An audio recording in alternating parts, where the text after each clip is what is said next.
Hace poco leí algo que me compartieron por internet. Dice que Satanás se propuso hacer caer un cristiano que era líder en su iglesia, y dice que la iglesia es de Dios. Y dice que Satanás mandó un demonio, que era el demonio del adulterio. El demonio llegó, trató de estar allí, inducir al pastor. El pastor se dio cuenta, oró, ayunó, venció a ese demonio y el demonio se fue derrotado. Y así pasó con el demonio de la codicia. El pastor le mandó a Satanás el demonio de la codicia. El pastor oró, ayunó y triunfó sobre ese pecado. Y Satanás no lo pudo vencer. Pero hubo un demonio. Cuando ellos estaban allí, Satanás le dijo a los demonios que trató de engañar al pastor, le dijo, vayan y velen en qué él cae, qué le gusta para nosotros enredarlo. Y dice que veía un demonio viejo, arrugado, y los demonios se rieron de él, y él se acercó a ellos y le dijo, ¿por qué ustedes se ríen de mí? No, porque te veo demacrado. Y él le dijo, pero yo soy más fuerte que ustedes. Y él le dijo, sí, mira, aquí hay un pastor que hemos tratado de hacerlo caer y no hemos podido. Y él le dijo, yo les voy a decir cuándo ustedes pueden atacar. Yo soy el tiempo. Yo le voy a quitar el tiempo al pastor. Le quitó el tiempo para orar, le quitó el tiempo para ayunar, le quitó el tiempo para estudiar. Y cuando le quitó ese tiempo, entonces le dijo a los demonios, ahora ustedes ataquen. Y el pastor no estaba sin qué. Sus barreras, ¿cómo estaban? Estaban débiles. Hermano, ¿cuántos hemos sido enredados con el qué? Con el demonio del tiempo. ¿Cuántos tienen tiempo para orar? Si analizamos, no nos queda tiempo para qué, para nada. Este país hay de todo, pero nos falta qué, nos falta el tiempo. Satanás sabe eso y ha hecho todo lo posible, hermanos, por destruir la iglesia, quitándole qué, el tiempo. Después que nosotros analicemos lo que vamos a analizar en esta mañana, deberíamos hacer una reforma con nuestro ¿qué? Con nuestro tiempo y darle prioridad a las cosas que en realidad tienen valor. Vamos a abrir la Biblia en Apocalipsis capítulo 13.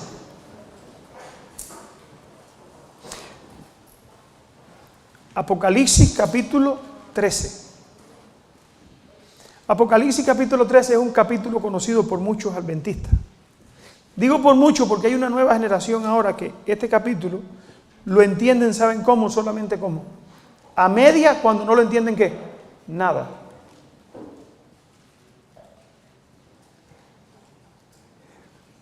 Pero el cumplimiento, la consumación de este capítulo es lo que nosotros como adventistas hemos estado esperando por ¿cuánto tiempo? Desde el año 1844. En el capítulo 13 de Apocalipsis habla de ¿cuántas bestias? De 2 bestias. La primera surge ¿de dónde? Del mar. Nosotros no vamos a hacer mucho énfasis en esa, solamente vamos a decir quién es, a quién representa y qué pasará con ella. Dice que esta bestia que surge del mar, versículo 1, tenía 7 cabezas, 10 cuernos, y en sus cuernos 10 diademas, y sobre sus cabezas un hombre blasfemo. La bestia que viera semejante a un leopardo, sus pies como de oso, su boca como boca de león, y el dragón le dio su poder, su trono y grande autoridad. Sabemos a quién representa esa bestia, ¿verdad? Al papado, eso lo sabemos nosotros, no solamente los adventistas, eso lo saben, todos los reformadores sabían que el papado era el anticristo. Esto no es una cosa nueva. Nos están queriendo poner ahora que los adventistas son los que dicen eso. No, todos los reformadores del siglo XVII sabían que esto representaba ¿a quién? Al papado. Versículo 3, vi una de sus cabezas como herida de muerte, pero su herida mortal fue sanada y se maravilló toda la tierra en pos de ¿quién? O sea, estaba profetizado que esta bestia iba a sufrir una herida de ¿qué? De muerte. Pero esa herida de muerte, ¿qué iba a pasar con ella? Se iba a sanar. Y dice en versículo 4 que después que se sanó, adoraron al dragón que había dado autoridad a la bestia y adoraron a la bestia diciendo, ¿quién como la bestia? ¿Y quién podrá luchar contra quién? También se le dio boca que hablaba grandes cosas y blasfemias, y se le dio autoridad para actuar ¿cuántos meses? 42 meses. Ahora, sabemos que esa es la iglesia ¿qué? Católica. Sabemos que por 42 meses, en profecía 42 meses son 1260 ¿qué? 1260 años. Al final de los 1260 años, la iglesia católica va a sufrir ¿qué cosa? Una herida de muerte. Desde comenzó a reinar en el 538, o su poder hegemónico, cuando cayó la última tribu arriana, el 11 de febrero del 538, y duró hasta el 11 de febrero del 1798. Exactamente 1260 años. Ahora, en el capítulo 10 dice la forma que ella iba a perder su ¿qué? Su poder, en el versículo 10. Si alguno lleva en cautividad, va a ir en ¿qué? O sea, la Iglesia Católica puso preso a ¿quiénes? A todos los disidentes, los reformadores, a los santos del Altísimo, la gente que no se sometía a sus doctrinas, doctrinas como la adorar a María, doctrinas como el purgatorio, doctrinas como la venta de indulgencia. Como resultado de oponerse a esas doctrinas que no son bíblicas, el pueblo de Dios fue ¿qué? Fue llevado preso, llevado a las mazmorras, fueron muertos en la hoguera, fueron decapitados con la guillotina, eso lo sabemos, ¿verdad? Pero dice aquí, versículo 10, si alguno lleva en cautividad, ellos llevaron en cautividad mucho, irá ¿qué cosa? En cautividad. ¿Qué pasó con la Iglesia Católica? ¿Cómo sufrió la herida de muerte la Iglesia Católica? Vino Beltier, uno de los generales de Napoleón, le quitó al Papa su autoridad, lo llevó preso, y allí la Iglesia Católica perdió su ¿qué? Perdió su poder. Después que la Iglesia pierde su poder, o en el momento que la Iglesia Católica está perdiendo su poder, Juan ve algo curioso. Está en el versículo 11. Después vi ¿qué cosa? Otra bestia. Que subía ¿de dónde? De la tierra. Esta bestia tenía también algo curioso. Tenía ¿qué cosa? 2 cuernos semejantes a los de un cordero, pero hablaba como ¿qué? Como dragón. Nos vamos a concentrar, hermano, en el estudio en esta mañana. Nos vamos a concentrar en el estudio de esta mañana en esta segunda bestia. ¿Saben por qué? Porque los eventos finales de este mundo no dependen tanto de la primera como de quién, como de la segunda. ¿Ustedes saben eso? Apocalipsis 13:11 anuncia el surgimiento de una bestia que tiene como objetivo solamente devolverle el poder ¿a quién? A la primera. ¿Ustedes entienden eso? Una bestia que surge, pero surge con la idea de ¿qué? O con el propósito de ¿qué? De devolverle el poder o de sanar la herida que sufrió ¿cuál? La primera bestia. Y vamos a analizarlo desde ese punto de vista. Dice aquí que esta bestia tenía ¿cuántos cuernos? 2 cuernos semejantes a un cordero. ¿En qué otro lugar la Biblia habla de una bestia que tiene 2 cuernos? ¿Se acuerdan de ello? Daniel capítulo 8, vamos a buscarlo allí rapidito. Todo el que pueda ir conmigo allí. Daniel capítulo 8. Y vamos a analizar qué simboliza primero esos 2 cuernos. Daniel 8, versículo 3. Dice, alcé los ojos y miré, y aquí un carnero que estaba delante del río. ¿Y cuántos cuernos tenía? 2 cuernos tenía. Aunque los cuernos no eran altos, uno era más alto que ¿qué? Y el más alto creció después. O sea, eran 2 cuernos, no eran grandes. Ahora, ¿qué simbolizaban estos 2 cuernos? Vamos al versículo 20. El ángel se le aparece a Daniel y le explica qué quiere decir esos cuernos. La Biblia tiene que ser su propio intérprete. Dice, en cuanto al carnero que viste, que tenía 2 cuernos, estos son los reyes de Media y de Persia. ¿Qué simbolizaban esos 2 cuernos? 2 reyes. Ahora vamos a Apocalipsis 13, otra vez. Esta bestia tenía ¿cuántos cuernos? 2 cuernos. Pero hay algo curioso, hermano.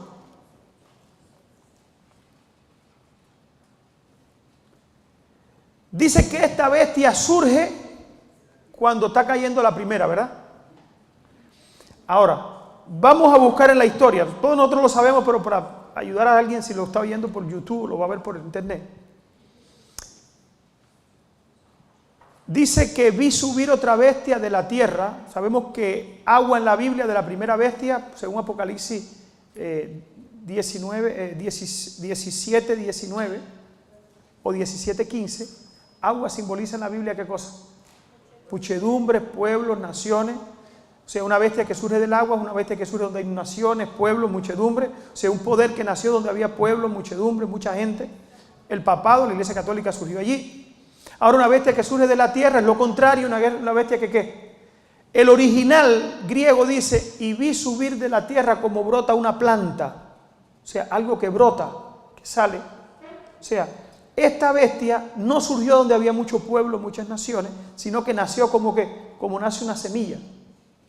O sea, donde había poca gente, donde había poca población, pero iba a ser ¿qué cosa? Se iba a ser un imperio. Ahora, si buscamos en la historia, en el año 1798, qué nación se estaba fundando, encontramos algo impactante. Estados Unidos. ¿Saben en qué año se estableció la Constitución de los Estados Unidos? El 4 de julio de 1776 se hizo la Constitución. Se puso ese día como el día de la Constitución de los Estados Unidos. Pero fue en Filadelfia en el 1787 cuando la Constitución de los Estados Unidos quedó establecida. O sea, en el 98 cayó el papado. Y en el 87, 11 años antes, se estaba estableciendo ¿quién? Esta nación. Ahora, la Constitución de los Estados Unidos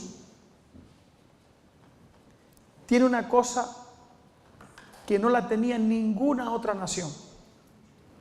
¿Ustedes saben eso? De Europa. Las constituciones de Europa ponían a la iglesia y el Estado ¿en qué? En unidad, en concubinato. La constitución que se hizo en los Estados Unidos separó la iglesia. Habían 2 poderes en este país. ¿Ustedes saben eso? El poder de la iglesia y el poder del Estado. Y eso son los 2 cuernos que representan ¿qué cosa? Dice el Espíritu de Profecía que los 2 cuernos simbolizan tanto el republicanismo como ¿qué? Como el protestantismo. O sea, ¿cuántos reyes en un solo gobierno? O sea, ¿cuántos poderes o cuántas formas de gobierno dentro de este país? 2. Una, el Estado, y otra, ¿quién? La iglesia. Nada que ver una con ¿qué? Nada que ver una con la otra. Pero dice la Biblia, en el versículo 11, fíjense que eso termina ¿cómo? Termina bien rápido. Vi subir otra bestia que tenía 2 cuernos semejantes a los de un cordero, pero hablaba como ¿qué? ¿Qué simboliza el dragón en la Biblia? Satanás. Y en el versículo 12 ya comienza este poder a ejercer la autoridad ¿de qué? De la primera bestia en presencia de ella. O sea, la primera bestia, que es el papado, dice que la religión y el gobierno, los reyes, tienen que estar ¿cómo? Unidos. Fíjense. La segunda bestia decía que tenían que estar ¿cómo? Separados. La segunda bestia dice, en el versículo 12, ahora comienza a hablar como ¿quién? Como en el versículo 11 habla como dragón, pero ahora dice que empieza a a ejercer la autoridad ¿de quién? De la primera bestia. O sea, cogió la misma forma de gobierno que ¿quién? Que la primera bestia. O sea, lo que está diciendo aquí, que esos dos cuernos se iban ¿a qué? Se iban a unir. Hermano, seguimos leyendo allí para que ustedes vean que esta bestia surge, hermano, para devolverle el poder a la primera bestia. Después de esto vio otra bestia, versículo 12, y ejerce toda la autoridad de la primera bestia en presencia de ella, y hace que la tierra, wow, y los moradores de la tierra adoren ¿a qué bestia? Cuya herida mortal fue ¿qué? Fue sanada. Fíjense que esta bestia surge para ayudar a sanar la herida mortal ¿de quién? De la primera bestia. También hace grandes señales de tal manera que hace descender fuego del cielo a la tierra, ¿delante de quién? Y engaña a los moradores de la tierra con las señales que se le ha permitido hacer en presencia de la bestia, mandando a los moradores de la tierra que le hagan una imagen a la bestia que tenía la herida de espada y que vivió. Y se le permitió infundir aliento a la imagen de la bestia para que la imagen de la bestia hablase e hiciese matar a todo el que no la adorase. O sea, el propósito de esta bestia parece que es devolverle su poder y su autoridad ¿a quién? A la primera. Hermano, qué cosa, ¿verdad? Estados Unidos, un país que fue fundado por, la historia nos lo dice, por gente que salió huyendo precisamente de la primera bestia, va a terminar ayudando a que la primera bestia recupere ¿qué? Persuadidos a aceptar el catolicismo romano como tal.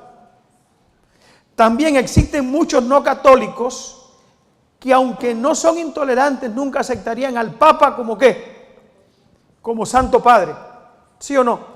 Hay muchos protestantes que dicen, yo nunca voy a aceptar al Papa como Santo Padre. Pero si se forma la imagen de la bestia, que se ha formado a través de ¿qué? Del ecumenismo y la unión de todas las religiones, ellos sí se van a meter, ¿qué cosa? Sí se van a meter en eso. Y que sin darse cuenta van a hacer exactamente lo mismo que hacía el papado, la Iglesia Católica, ¿dónde? En Europa, cuando se unió la religión ¿con qué? Con el gobierno. Y en la unión de la religión con el gobierno, entonces el gobierno haría leyes que afectarían la conciencia o la religión de ¿quiénes? De todos los que estén bajo ese régimen. En este caso, ¿quién? Los Estados Unidos. ¿Entienden por qué tiene que formarse la imagen de la bestia? Porque hay muchas personas que dicen, yo nunca voy a aceptar el catolicismo. Y hermanos, no esperemos una nación americana que todo el mundo se acepte el catolicismo.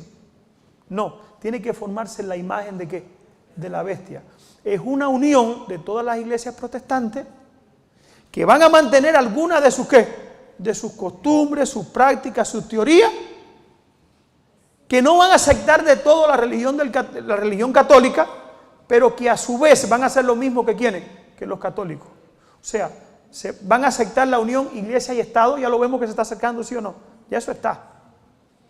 En este momento, el presidente de Estados Unidos quiere romper la relación, o sea, la división que hay entre ¿qué? Entre iglesia y Estado. Y ahorita lo vamos a leer, tengo información ahí, hermano, que ustedes se van a sorprender. Dice aquí, hay muchos no católicos que nunca tolerarían al Papa como Santo Padre, a los sacerdotes a quien tendrían que confesarle sus pecados, a la misa, o sea, la Eucaristía, ni aceptarían a María, o el concepto del purgatorio, etc. Por tanto, para obtener el papado su apoyo, debe emplearse ¿qué cosa? El engaño. Otra organización será formada, el ecumenismo ya está formado. Hermanos, esto fue escrito en el año 1890. O sea, estaba diciéndose que otra organización tenía que formarse. Por tanto, para obtener su apoyo debe emplearse el engaño. Otra organización será formada. No una organización de origen católico, no, sino una réplica del papado, eso es la imagen de la bestia, que servirá de apoyo a la política del Papa. En esta forma los grupos no católicos serán llevados entonces a someterse a la autoridad del Papa. O sea, aquí en Estados Unidos tenía que formarse, ¿qué cosa? Una organización, ya está, de ecumenismo, donde no es necesario que acepten a María, no es necesario que acepten el purgatorio, pero sí es necesario que acepten algunas doctrinas en comunes, ¿en qué? En fe. Y una de esas doctrinas comunes la encontramos aquí. Versículo 16. O sea, la iglesia, este nuevo movimiento protestante apóstata aquí en los Estados Unidos, que esa es la imagen de la bestia, y hacía a todos, pequeños, grandes, ricos, pobres, libres y esclavos, se le pusiese una marca, ¿dónde? ¿Cuál es la marca de la bestia? El domingo como día de reposo. Dice la Biblia en Apocalipsis, ¿por qué decimos que el domingo es la marca de la bestia? Vamos un momentico a Daniel 7. Daniel 7:25. 7:25. Aquí habla del poder de las 4 bestias, ¿verdad? Y habla del cuerno pequeño.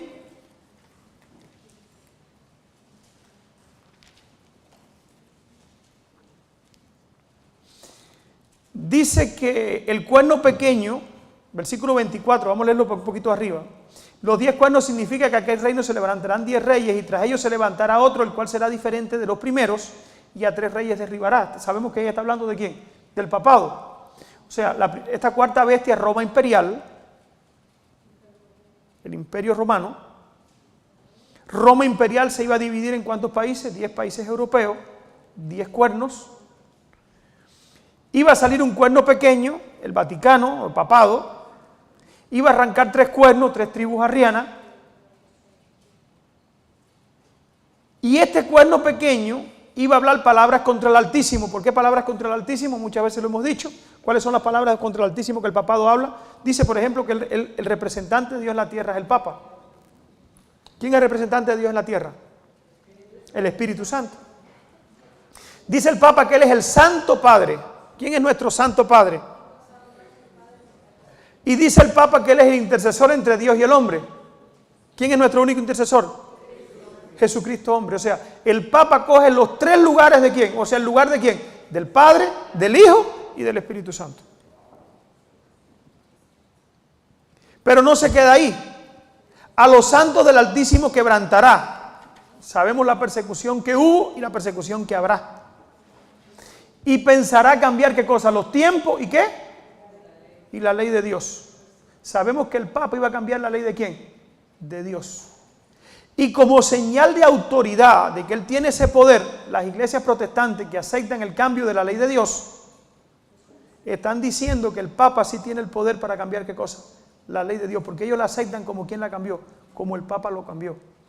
Pero dice la Biblia que sería por engaño. Y se han inventado una doctrina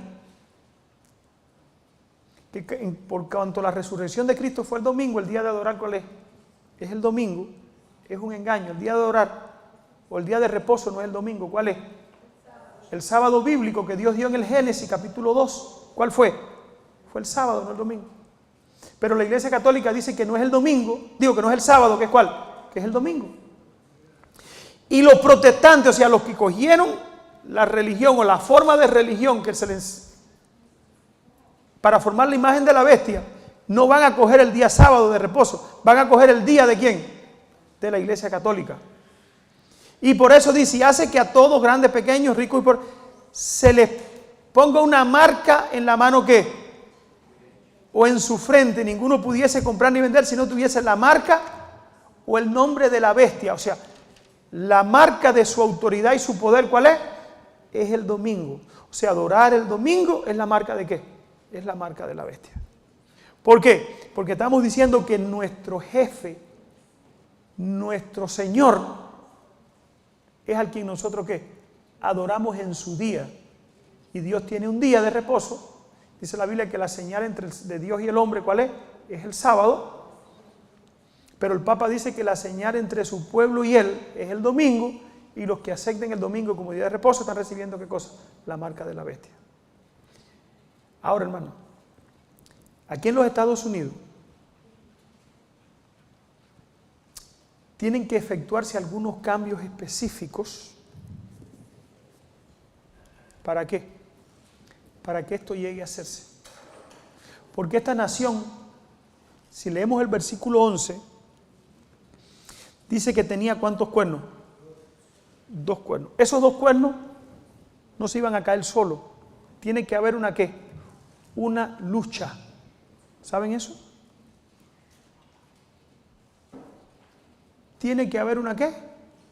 Una lucha.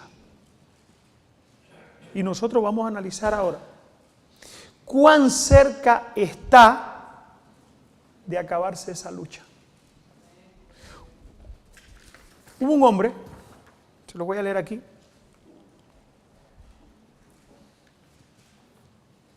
se llamaba el general Lafayette. En mi opinión, oigan lo que dijo este hombre, en cuanto que si las libertades de Estados Unidos, de América, llegaran a desaparecer, habrá sido por la sutileza de los sacerdotes jesuitas católicos romanos, ya que son los más astutos y peligrosos enemigos de las libertades civiles y religiosas. O sea, para acabar con las libertades que Juan ve en Apocalipsis 11, tenía que haber ¿qué cosa? Una guerra de parte de ¿quién? De los jesuitas ¿contra qué? Contra esas libertades. Hermano, es interesante lo que está pasando en Estados Unidos. En Estados Unidos, la Corte Suprema de los Estados Unidos, su misión es simplemente ¿cuál? Es los problemas civiles de la sociedad, no los problemas ¿qué? No los problemas religiosos. Así fue constituida la Constitución de los Estados Unidos. Y con ese objetivo se estableció la ¿qué? La Corte Suprema de los Estados Unidos. Pero la Biblia dice que los Estados Unidos va a hacer ¿qué cosa? Va a cambiar, o sea, se va a transformar ¿en qué? Y va a hacerle una imagen ¿a quién? A la bestia. O sea, esos 2 cuernos de separación, iglesia y Estado, iban a ¿qué? Iban a ser quitados y ellos se iban a unir ¿en qué? En un solo gobierno. Iban a formar una imagen de la bestia, o sea, iban a hacer lo mismo que estaba haciendo la bestia, el papado, y como resultado iban a imponer, versículo 14, y engaña a los moradores de la tierra con las señales que se le ha permitido hacer en la presencia de la primera bestia, mandando a los moradores de la tierra que hagan una imagen a la bestia que tiene la herida de espada, y se le permitió infundir aliento a la imagen de la bestia para que la imagen hablase e hiciese matar a todos los que ¿qué? Los que no adorasen ¿a quién? A la primera bestia. O sea, aquí en los Estados Unidos tiene que cambiar eso, la constitución de aquí tenía que cambiar, la Corte Suprema tenía que cambiar su objetivo y como resultado de eso, entonces saldría ¿qué cosa? La ley dominical o lo que dominaría la conciencia de los hombres. Yo quiero compartir con ustedes una información que tengo, vamos a ver si nos da tiempo, hermano, tocarla toda. Vamos a comenzar, ¿qué cosa es la Corte Suprema de los Estados Unidos?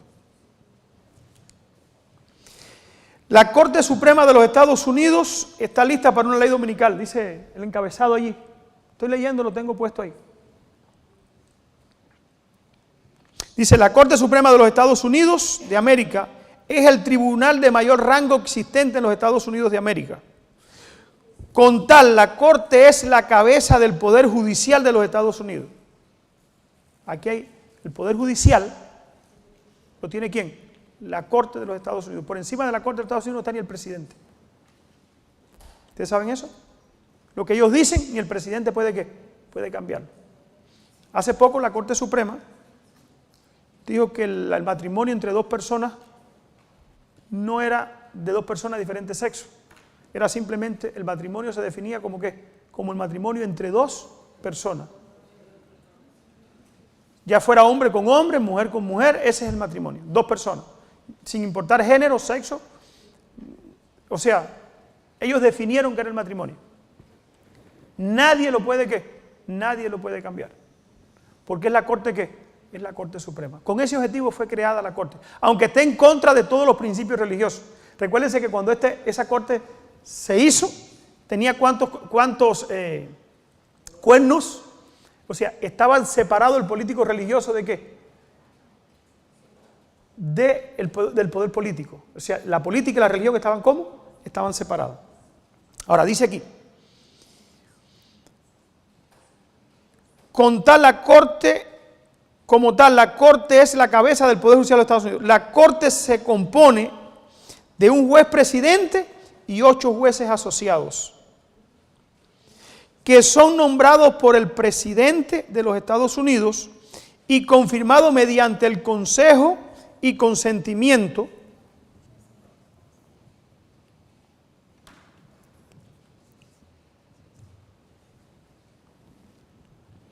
del Senado de los Estados Unidos. Los jueces nombrados por el tribunal sirven de por vida. Solo pueden ser destituidos por el Congreso mediante un proceso de impugnación. Los jueces pueden renunciar a su cargo por voluntad propia. Ningún juez ha de ser removido de su cargo, aunque muchos se han retirado.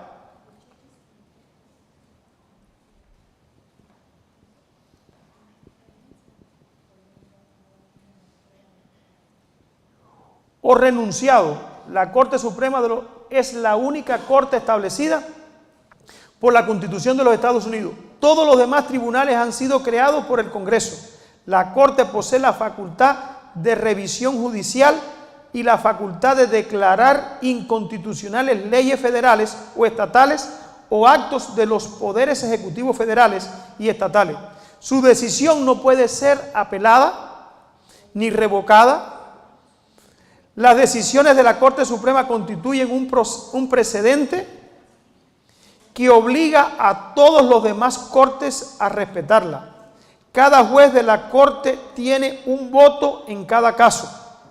Cuando hay por lo menos 5 jueces en favor de alguna decisión, esta pasa a ser la opinión de la Corte que representa el precedente final. Téngase en cuenta que solo la decisión de la mayoría representa un precedente legal. O sea, la Corte Suprema tiene un juez supremo y tiene ¿cuántos más? 8 más. En total, ¿cuántos son? Son 9. Ahora, cuando esta Corte se formó, vamos a analizar algunas cosas. Esto significa que se requiere una mayoría simple de 5 personas para ganar. Así fue, por ejemplo, en el caso reciente, cuando la Corte Suprema legalizó el matrimonio gay. Con 5 votos a favor y 4 en contra, el máximo tribunal de los Estados Unidos decidió que la Constitución requiere de los estados que lleven a cabo y reconozcan el matrimonio entre 2 personas del mismo sexo. Así fue lo que pasó, facilito. 5 votaron a favor, 4 en contra. Cuando estuvo la mayoría de acuerdo, ya pasó. Ahora, dice aquí, como los papas del Vaticano, los jueces de la Corte Suprema de los Estados Unidos sirven de por vida, pudiendo renunciar a su cargo voluntario por voluntad propia, y tal como al obispo de Roma asignaron la infalibilidad, también las decisiones de los jueces de la Corte Suprema no pueden ser apeladas. O sea, ya está viendo qué cosa, una similitud. Lo que dice el Papa es irrevocable, lo que dice la Corte Suprema también, ¿qué cosa es? Es irrevocable. Se han levantado cientos de personas, han hecho manifestaciones, han hecho todo, y ahí está, ¿qué cosa? El matrimonio gay, no se puede quitar. Porque ¿quién lo decidieron? Lo decidieron 5 personas. Seguimos leyendo aquí. Los Estados Unidos comenzó su historia como una nación protestante. Al momento de la guerra de la independencia de los Estados Unidos, en el año 1775-1783, los católicos conformaban menos del 1% de la población de las 13 colonias. ¿Cuántas personas habían aquí en el año 1775 católicas? Menos del 1%. ¿Saben cuántas personas había más o menos en Estados Unidos? unos 10 millones. Ni 1000 católicos habían aquí. Tremendo, ¿eh?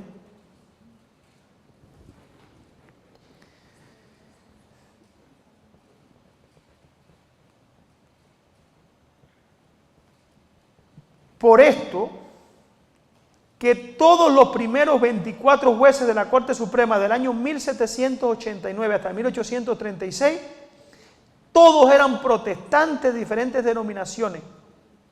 En el 1836 se nombró por primera vez un juez católico a la Corte Suprema.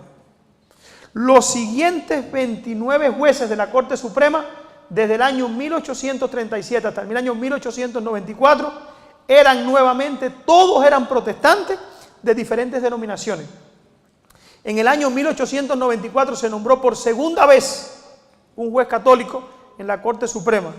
Y 4 años más tarde, en el año 1898, por tercera vez un juez católico. En esa época hubo entonces por primera vez 2 jueces católicos que sirvieron juntos durante 23 años en los Estados Unidos como jueces de la Corte Suprema. Hermano, esto es interesante, cómo la Biblia anuncia esto y cómo la historia lo va a ir confirmando.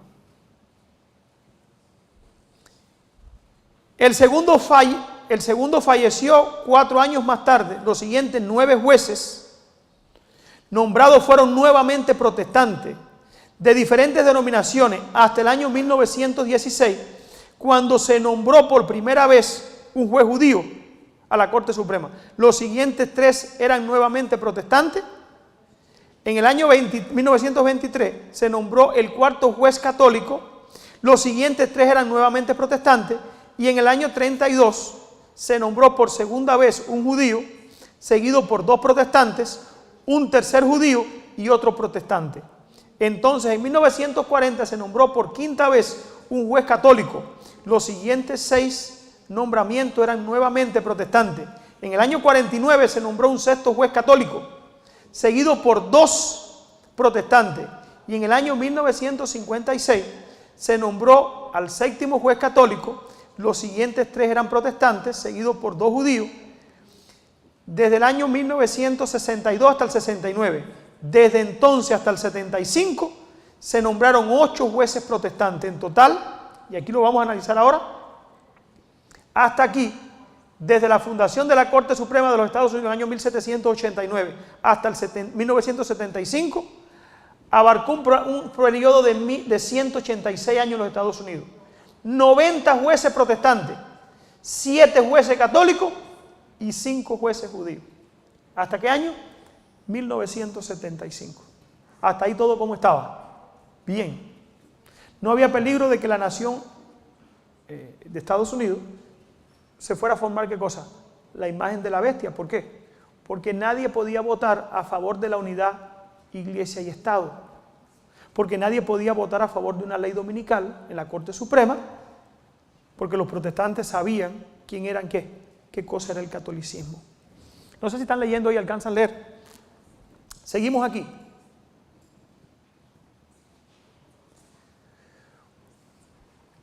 Durante 186 años los protestantes siempre presentaban la mayoría en la Corte Suprema de Estados Unidos. A medida que fue pasando el tiempo, la demografía religiosa cambió en los Estados Unidos y la religión católica romana llegó a ser la denominación cristiana más grande de esta nación. Como vimos en los temas 48, la Corte Suprema actual de los Estados Unidos, desde el año 1986 hasta el 2015, abarcando los últimos 30 años de la historia de los Estados Unidos. Vamos a ver qué ha pasado aquí ahora. En 1986, Ronald Reagan nombró a Antonin Scalia, católico romano. ¿Quién fue ese? Reagan. En el 88, Reagan otra vez nombró a Anthony Kennedy, católico romano. En el año 1991, George Bush, padre, nombró a Clarence Thomas, católico romano. En el año 93, Bill Clinton nombró a Ruth Bader Ginsburg, judía. En el año 94, Bill Clinton nombró a Stephen Bryan, judío. Y en el 2005, George W. Bush, hijo, nombró a John R. Gover, católico romano. En el 2006, W. Bush nombró a Samuel Alito, católico romano. Y aquí hay algo importante, hermano. ¿Ustedes saben quiénes son los que han nombrado a los católicos romanos a la Corte Suprema de los Estados Unidos? ¿Presidentes de qué línea? Republicanos. Son jesuitas también, pero republicanos. Dice la hermana de White que la clase conservadora de los Estados Unidos son los que van a ayudar a restablecer ¿a quién? A la imagen de la bestia. Oigan quién. Reagan. ¿De qué partido era Reagan? Republicano. ¿De qué partido era George Bush? ¿De qué partido era George Bush hijo?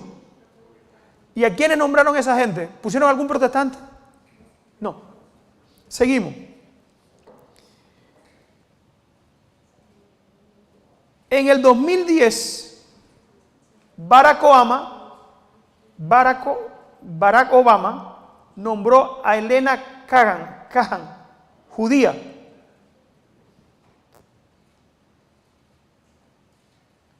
Seis jueces católicos, 3 jueces judíos. ¿Y cuántos protestantes? ¿Cuántos protestantes? 0 protestantes. ¿En qué año? 2010. Ya para el 2010 aquí en Estados Unidos no había ni un solo ¿qué? Ni un solo juez protestante. ¿Ha venido cambiando esta nación, hermano? ¿Ha venido transformándose esta nación? Esta nación está preparada para dejar de ser una nación con ¿cuántos cuernos? Con 2 cuernos. ¿Ustedes saben eso? Por primera vez en la historia de los Estados Unidos de América, no hay ni siquiera un juez protestante en la Corte Suprema. 2010. Se acabaron los protestantes. Nadie que defienda, hermano, la separación iglesia y Estado. ¿Saben eso? ¿Saben que todos los católicos ven bien la unidad iglesia y Estado? ¿Ustedes saben eso? Que ven incorrecto que haya una nación donde no haya injerencia de parte de la iglesia en el gobierno. ¿Por qué ustedes creen que están tratando de traer la oración otra vez a las escuelas? Hace poco hablé con una protestante y dice que eso es lo mejor que pueden hacer. Hermano, eso no es bueno. ¿Están entendiendo esto? Nosotros tenemos que entender los conceptos del protestantismo, cuáles son. Si es una escuela pública, es pública. Una escuela pública, va el judío, va el masón, va el pentecostal, va el testigo de Jehová, va todo el mundo, es una escuela pública. ¿Por qué tiene que venir las iglesias protestantes, o sea, la imagen de la bestia, y decirle a todo el mundo, ustedes tienen que orarle a mi Dios? ¿Por qué? Es una iglesia, es una escuela pública. No hay razón para en una escuela pública usar la mano del gobierno, ¿para qué? Para promocionar una iglesia, una religión determinada, ya sea el cristianismo o cualquiera. Es una escuela ¿cómo? Si fuera una escuela religiosa, sí. Porque ya tú estás mandando a tu hijo a una escuela religiosa, allí sí van a orar. Pero en una escuela pública, que se paga con los fondos del gobierno, no debe ¿qué? No debe ser ¿qué? Todos los cambios que hemos venido viendo en Estados Unidos, en cuanto al cese de las libertades, ha sido ¿por qué? Estos cambios que están habiendo. Se está preparando todo ¿para qué? Para que esas libertades, hermanos, se acaben.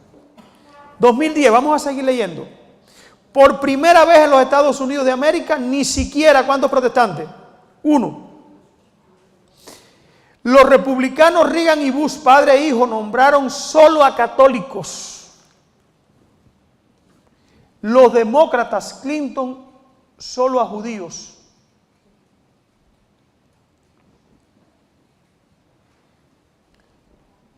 Obama a una católica y una judía.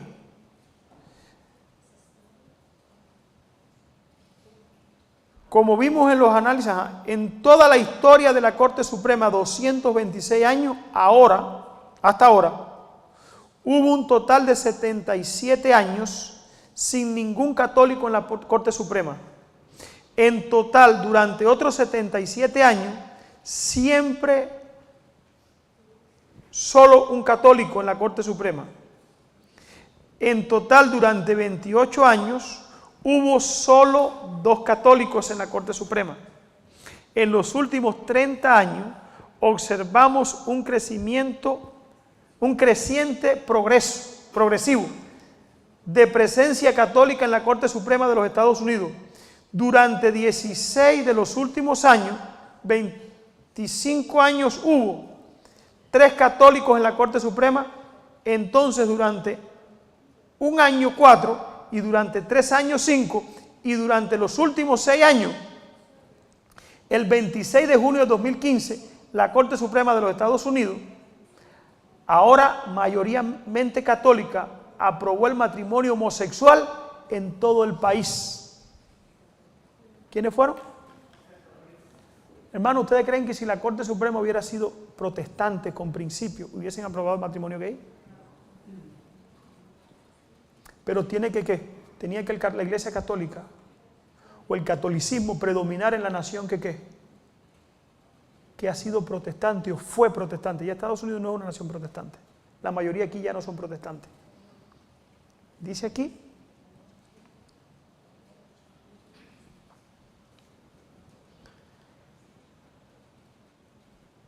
de esta manera, esa nación que comenzó como una nación cristiana protestante basada en la palabra de Dios, terminó de caer en la sodomía, condenada en las Sagradas Escrituras como pecaminosa, relaciones sexuales contra naturaleza. Al respecto, para conocer la cronología de la decadencia moral en los Estados Unidos y sus leyes de sodomía, ve el enlace, ahí me manda que vea el enlace. Seguimos leyendo abajo. ¿Cómo pudieron apartarse tanto de los principios de las Sagradas Escrituras que condenan las prácticas homosexuales contra naturaleza, tanto en el Antiguo como en el Nuevo Testamento? ¿Cómo pudieron hacer? La buena noticia es que un ser humano puede abandonar estas prácticas pecaminosas, arrepentirse y ser salvo. Eso lo sabemos, pero no vamos a hablar de eso. Vamos a apurarnos un poquito. Pero esto sucede cuando la mayoría en la Corte Suprema, el escenario histórico de los Estados Unidos de América, está listo para que esta nación acepte una ley dominical papal. Entonces, aunque algunos observadores del sábado recurran a la Corte Suprema de esta nación para que se revise esa ley romana, no encontrará apoyo porque no habrá oposición de parte de esa máxima. ¿Están entendiendo, hermano? Vamos a poner que se ponga la ley dominical aquí en los Estados Unidos.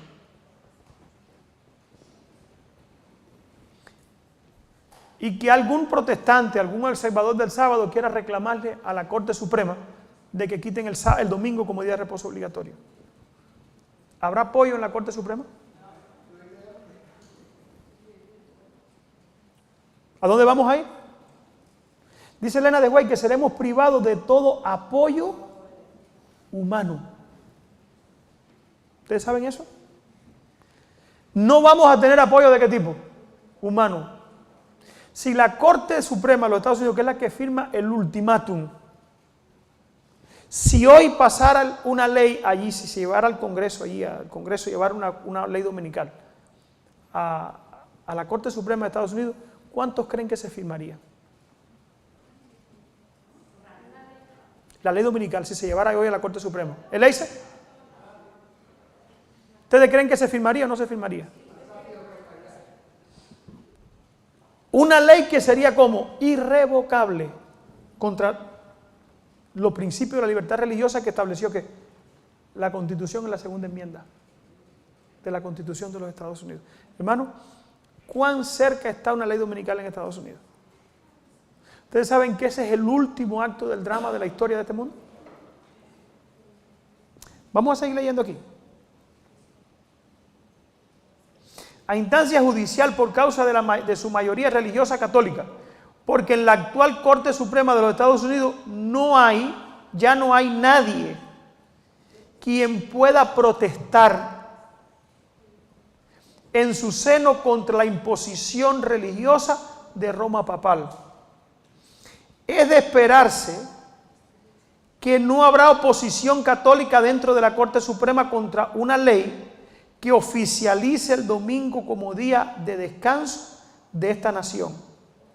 No pudiera pensar que quizás los 3 jueces judíos pudieran oponerse, pero por un lado serían minoría y por otro lado no es de esperarse que se opongan tomando en cuenta las primicias de su decisión reciente y unánime en favor del matrimonio homosexual. Los 3 judíos dijeron que sí al matrimonio homosexual.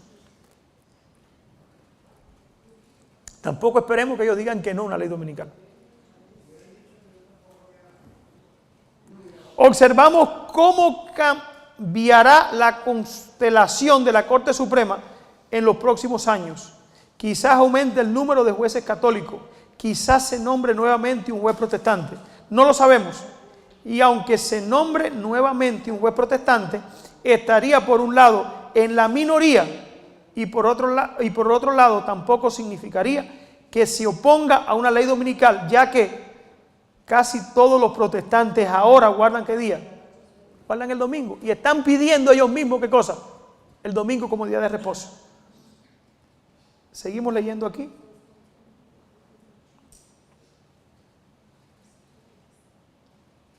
Vamos a leer la información de 2018. Es la última. Esto está bien actualizado. El día 14 de julio 2018. ¿Qué pasó en la Corte Suprema? Oigan.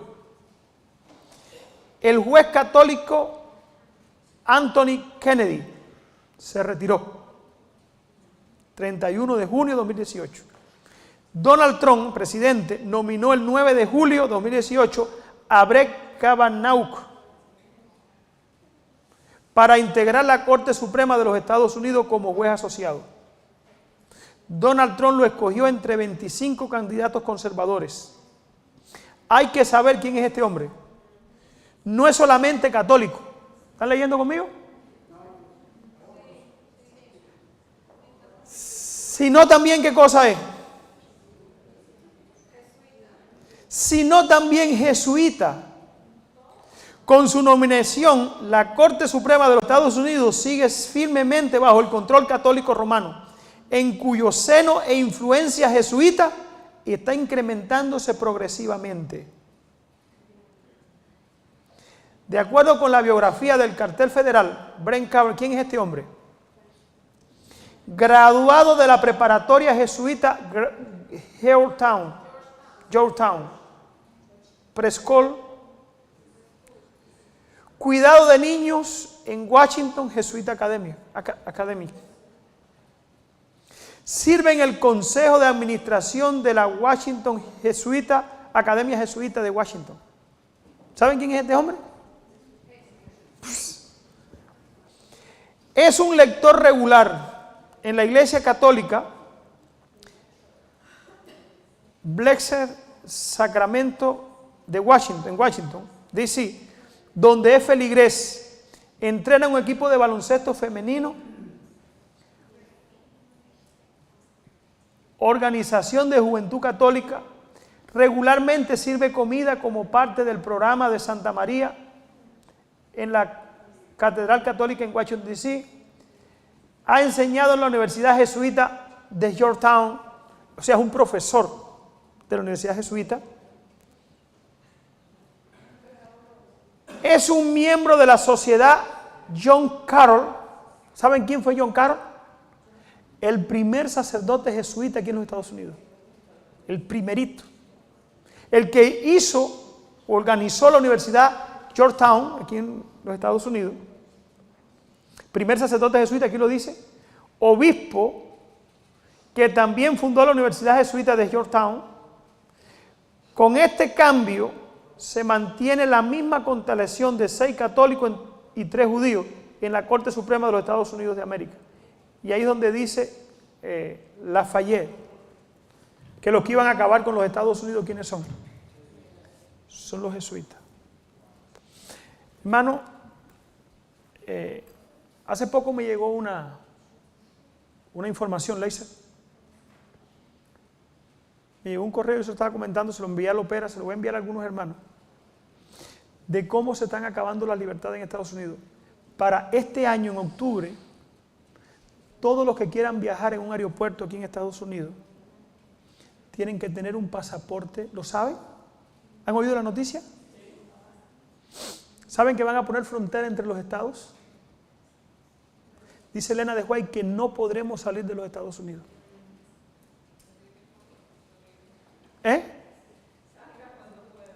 Hermano, se nos está acabando el tiempo. Está grabándose. ¿Saben qué está pasando? Estados Unidos se va a convertir, es muy grande, ¿verdad? Se va a convertir en ¿qué? En un espacio bien pequeño para nosotros.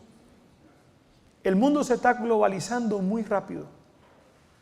El mundo se está uniendo muy rápido. Y la profecía vaticina que todos los que no se sometan, oigan qué va a hacer el Estados Unidos. Ahora vamos a leer el versículo 14 otra vez. Y engaña a los moradores de la tierra con las señales que se le ha permitido hacer en presencia de la bestia, mandando a los moradores de la tierra que se le haga una imagen a la bestia que tenía la herida de espada y ¿qué? Y vivió. Estados Unidos, la Corte Suprema está lista ¿para qué? Para mandar que todo el mundo adore ¿a quién? Cuando la Corte Suprema diga hay que adorar el domingo, ¿quién le va a decir no? Quien le diga no se convierte en ¿qué cosa? En un delincuente federal. ¿Saben lo que es un delincuente federal? Hermano, ¿ustedes se imaginan que todos los estados te estén buscando?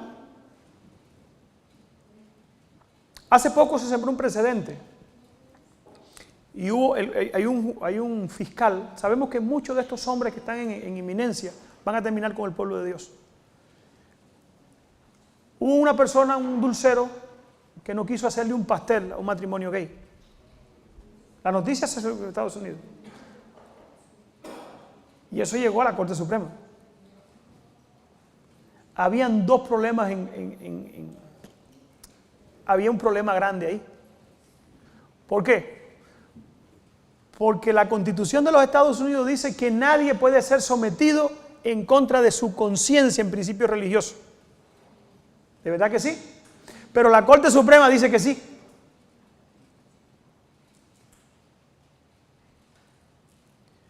Porque si no le hacía el pastel al matrimonio gay, era discriminación. Pero si hacía el pastel, iba en contra de su conciencia. El hombre no hizo el pastel. Y eso llegó a la Corte Suprema. La Corte Suprema votó a favor, ¿saben de qué? De la Constitución. Y al hombre no le pudieron hacer nada. Pero ¿qué tiempo falta para que eso cambie? La Corte Suprema sabe que la Constitución va a estar en contra de ¿qué? De lo que ellos dictaminen. Tienen que cambiar la Constitución. Dice Elena de White que la Constitución de este país será ¿qué? Será cambiada. Y está habiendo un movimiento en todos los países acerca de cambios de Constitución, incluso en mi país, en Cuba. Muchos países están haciendo ¿qué cosa? En Colombia, están habiendo cambios ¿en qué? En la Constitución. Y hermano, este país no se va a quedar fuera. ¿Qué tiempo nos queda? ¿Qué tiempo falta? Se nos está acabando ¿qué? El tiempo. Todos los precedentes ya están ¿qué cosa? Sembrados. Ahora, ¿nosotros qué vamos a hacer?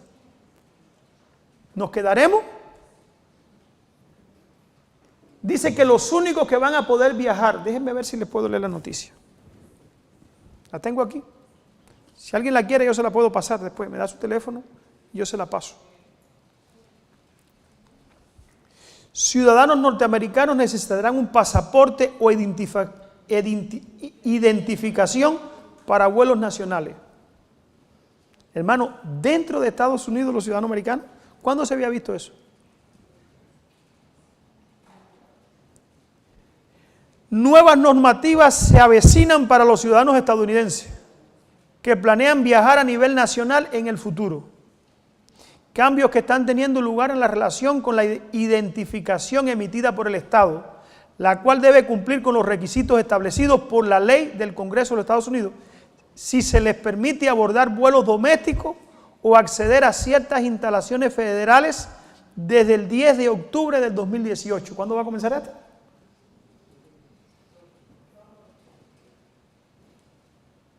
El asunto tiene su origen en el Real ID, promulgada por el Congreso desde el año 2005. De 2005 viene este, nosotros no lo sabíamos. Que establece estándares mínimos de seguridad para la emisión de producciones y licencias y prohíbe a las agencias federales aceptar licencias de conducir y tarjetas de identificación de estados que no cumplen con los requisitos de los estándares mínimos para ciertos propósitos. Según el citado medio, los propósitos cubiertos por la ley son el acceso a las instalaciones federales, el ingreso a las plantas de energías nucleares y el abordaje de aeronaves comerciales reguladas a nivel federal. Una licencia de conducir estándar o tarjeta de identificación funcionaría para otras formas de viaje. A los Estados Unidos se le ha dado más de una década para introducir gradualmente este nuevo ID que cumple con los requisitos. Y para el 1 de octubre del 2020, los viajeros deben poseer una identificación para pasar a través de los puntos de control. ¿Están oyendo esto, hermano? Para viajar de un estado a otro, puntos de control. Van a poner puntos de control en la salida de todos los lugares. No se va a poder viajar libremente en los Estados Unidos. ¿Para cuándo? 1 año y medio nos queda. No va a servir. Va a necesitar un nuevo pasaporte, según está diciendo esto aquí. No, tú viajas con eso. Pero estamos hablando dentro de los Estados Unidos. Acuérdense que aquí se va a poner el control bien rígido.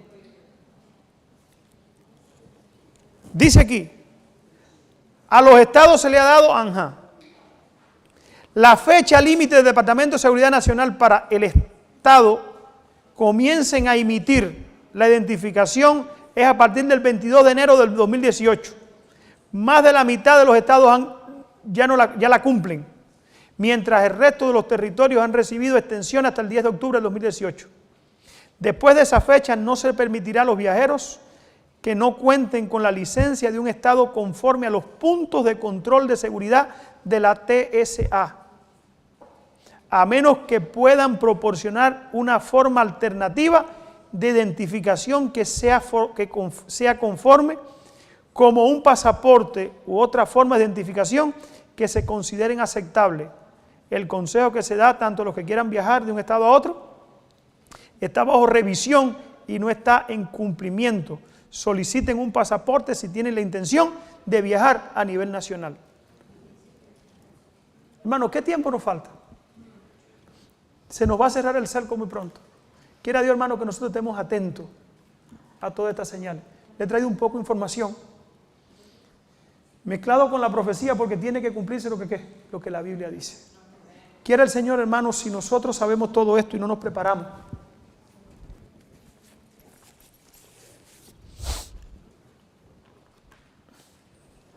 Quiero cogerle 5 minuticos. Cuando las iglesias principales de los Estados Unidos, uniéndose en puntos comunes de doctrina, influyan sobre el Estado para que imponga los decretos y las instituciones de ella. Cuando las instituciones de aquí de los Estados Unidos, las iglesias, se unan en punto de común de doctrina y vayan al gobierno para que ésta imponga decretos a favor de ella, entonces la América protestante habrá formado la imagen de la jerarquía romana y la imposición de leyes civiles contra los disidentes vendrá por sí sola. ¿Entendieron esto? Todo está listo, hermano, para que en Estados Unidos esto comience. La imposición de la observancia del domingo por parte de las iglesias protestantes, no del papado, es una imposición que se adore al papado. O sea, las iglesias protestantes y el gobierno protestante, o que era protestante aquí en los Estados Unidos, se unan con las iglesias e impongan el domingo. por el mismo hecho de imponer un deber religioso que ayuda, con ayuda del poder secular, las mismas iglesias estarían elevando una imagen a la bestia. De aquí que la imposición de la observancia del domingo en los Estados Unidos equivaldría a imponer la adoración a la bestia por parte de su imagen. O sea, los protestantes de aquí van a imponer ¿qué cosa? El domingo, ¿a través de quién? De la Corte Suprema. Que el Señor nos ayude, hermano. Para estos acontecimientos tenemos que ¿qué? Tenemos que orar. Y el enemigo, hermano, nos ha querido robar el tiempo. Muchas de estas cosas nosotros como adventistas las hemos oído desde que somos niños, los que son adventistas de nacimiento. Otros nunca la han oído. Y otros la han oído y se han ¿qué? Y se han descuidado. Ahora, estas cosas deben estar delante de nosotros constantemente. Estas son verdades, hermanos, que nosotros, aunque las sabemos, debemos ¿qué cosa? Repetirla y repetirla y repetirla. ¿Por qué? Porque de conocerla y tenerla siempre presente nos va ¿qué cosa? Nos va la preparación.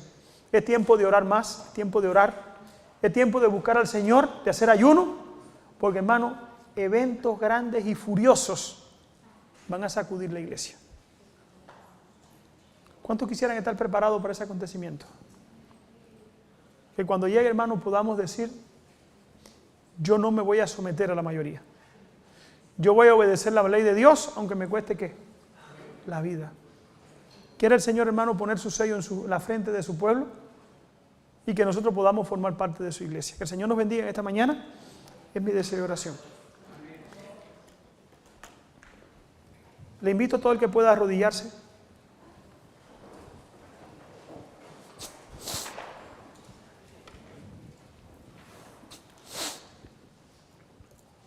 Oramos. Padre nuestro que estás en el cielo, queremos darte gracias, Señor, porque para siempre es tu misericordia. Queremos rogarte ahora que tú nos bendigas, que tú nos ayudes, mi Dios, al ver todos estos acontecimientos, que tú nos ayudes, mi Dios, para tomar parte en la preparación necesaria y cuando tú vengas, Señor, que nos puedes hallar apercibidos, esperándote en paz contigo sobre todo, y listo, Señor, para recibirte en gloria. Quiero pedirte, Padre Celestial, que tú despiertes a tu iglesia, que tú nos ayudes, mi Dios, a ver estos acontecimientos y alarmarnos de una forma espiritual, Señor, para buscarte más, servirte y avisarle a otros de los acontecimientos que muy pronto sabemos que vendrán a este país. Y no solamente a este país, al mundo entero. Y la única forma de escapar es corriendo a Cristo, la roca de la salvación. Bendice esta iglesia, mi Dios, bendice a todos aquellos que nos escuchan a través del internet, a través de los medios de difusión, y permite, Padre Celestial, que podamos correr a los brazos tuyos y podamos prepararnos para tu regreso. Danos tu espíritu, acompáñanos en esta mañana, bendice los alimentos que vamos a participar de ellos también ahora, Señor, y que nunca le falten a tu pueblo. Guárdanos en todo, en el nombre de Jesús te lo pedimos. Amén, Señor. Amén.